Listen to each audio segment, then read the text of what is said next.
नमस्कार, स्वागत है आपका स्टडी आईएएस के विशेष प्रोग्राम न्यूज इन फोकस में। अपने इस प्रोग्राम में हम आपको देश विदेश से जुड़े मुद्दों के बारे में जानकारी देंगे जो आईएएस और पीसीएस की परीक्षा के लिए महत्वपूर्ण है।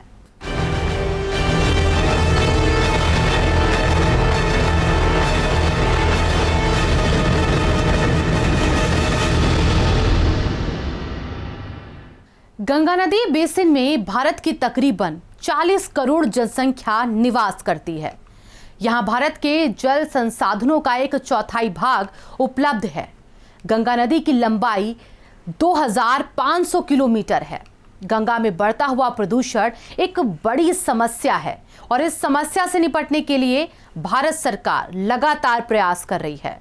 इन प्रयासों को गति देने के लिए विश्व बैंक ने वर्ष 2011 में राष्ट्रीय गंगा नदी बेसिन परियोजना के माध्यम से भारत सरकार के प्रयासों में सहायता पहुंचाने के लिए पहली बार वित्तीय सहायता प्रदान की थी, जो कि 8 वर्षों के लिए थी।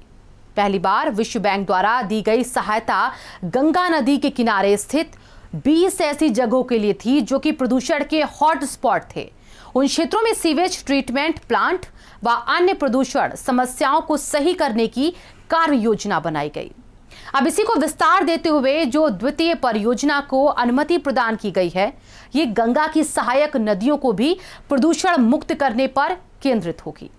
साथ ही ये भी कहा गया है कि अब ये परियोजना गंगा नदी के रखरखाव के लिए काम कर रहे संसाधनों को भी आगे मजबूती प्रदान करेगी।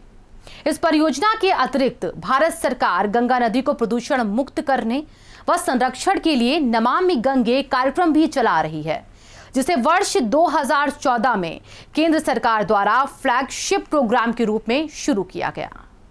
आज के लिए बस इतना ही, लेकिन आईएएस पीसीएस की परीक्षा से जुड़ी किसी भी अपडेट के लिए हमारे YouTube चैनल को सब्सक्राइब करिए।